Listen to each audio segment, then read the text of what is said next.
नमस्कार दोस्तों, स्वागत है आपका हमारे चैनल स्टोरी शेल्टर के नए वीडियो में। आज हम आपके लिए दहेज प्रथा पर एक निबंध लेकर आए हैं, जिसे पढ़कर और सुनकर आप भी दहेज प्रथा पर एक अच्छा निबंध लिख पाने में सक्षम हो पाएंगे। दहेज प्रथा जो लड़कियों को उनके नए जीवन के लिए आर्थिक सहायता प्रदान करने के लिए सभ्य प्रक्रिया के रूप में शुरू की गई थी, ताकि वह अपना जीवन नए सिरे से शुरू कर सके। आज के समय में यह धीरे धीरे समाज की सबसे बड़ी बुरी प्रथा में शामिल हो गई है। बुरी प्रथाओं में बाल विवाह, लिंग असमानता, जाति भेदभाव, दहेज प्रणाली आदि शामिल है। सरकार द्वारा इस प्रथा पर रोक लगाने के लिए कई प्रयास किए गए हैं, परंतु हमारे समय के लोग इसको एक परंपरा मानकर बढ़ावा दे रहे हैं। लेकिन ये प्रथा हमारे समाज के लिए एक अभिशाप है और इसे रोकना हमारे लिए एक चुनौती बन गई है। हमें इसे धीरे धीरे पूरी तरह खत्म करना होगा।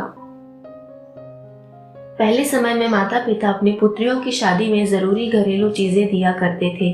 कई परिवार कुछ सोना और चांदी भी देते थे। यह उसके भविष्य को सुरक्षित बनाने के उद्देश्य से किया जाता था।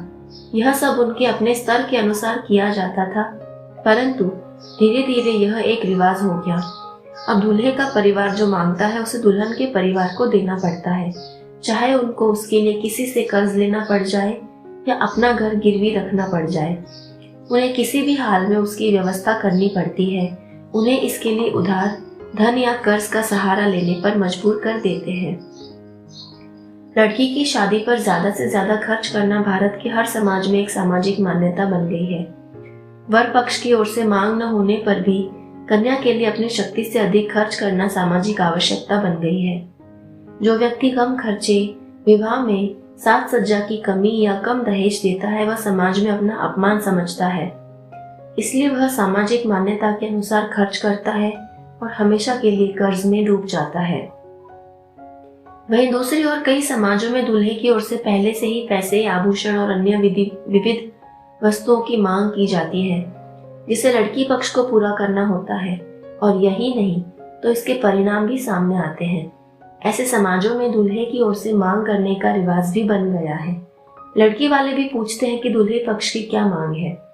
ताकतवर लोग इसे पूर्ण कर देते हैं, लेकिन शक्तिहीन व्यक्ति दबा दिया जाता है या रिश्ते को खारिज करने के लिए मजबूर हो जाता है। यह दहेज प्रथा आज समाज के लिए विकराल रूप ले चुकी है। जो व्यक्ति सामाजिक मूल्य को पूरा करने की क्षमता नहीं रखता और वर की मांग को पूरा नहीं कर सकता, वह एक बदसूरत, अयोग्य, विधुर व्यक्ति को फूल की तरह कोमल सुंदर बेटी देने के लिए मजबूर हो जाता है। दहेज के कारण बेमेल विवाह की प्रथा समाज में बहु विवाह का जन्म होता है। जो व्यक्ति एक से अधिक विवाह करता है, उसे गरीब परिवार की लड़की मिलती है। गरीब माता पिता को अपनी बेटी की शादी करने के लिए मजबूर होना पड़ता है।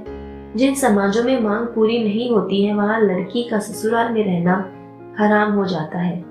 अनेक दुष्टों की लालसा इतनी प्रबल हो जाती है कि दहेज का लालच उन्हें मनुष्य से पशु बना देता है।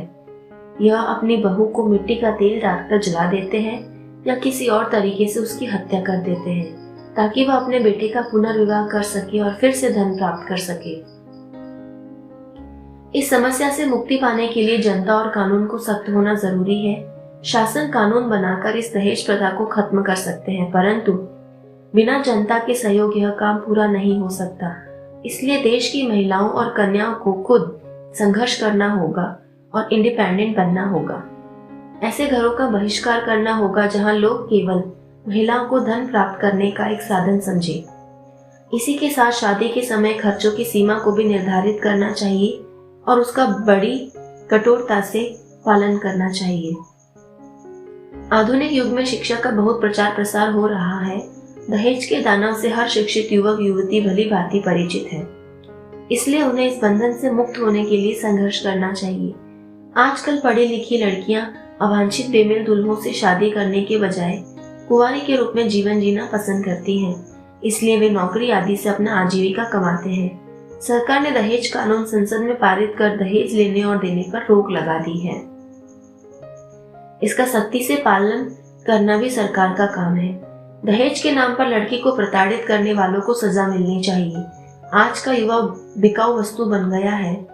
इसे कोई भी धनी व्यक्ति खरीद सकता है। इसलिए आज के आधुनिक शिक्षित युवाओं को आगे आकर इसका विरोध करना चाहिए और समाज के सामने एक मिसाल कायम कर दहेज के राक्षसों को कुचलना चाहिए।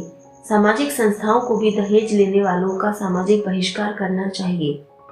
अभिभावकों को समझना चाहिए कि दहेज के लिए धन बचाने की बजाय उन्हें अपनी लड़कियों को शिक्षित करने के लिए खर्च करना चाहिए। माता पिता को उन्हें वित्तीय रूप से स्वावलंबी बनाना चाहिए। दहेज मांगना या देना दोनों ही भारत में गैरकानूनी और दंडनीय अपराध है। इसलिए ऐसे किसी भी मामले के विरुद्ध शिकायत की जानी चाहिए। युवाओं को दहेज प्रथा को समाप्त करने की जिम्मेदारी लेनी चाहिए। उन्हें अपने माता पिता से यह कहना चाहिए कि वे दहेज स्वीकार नहीं करें, क्योंकि शादी आपसी संबंध होता है।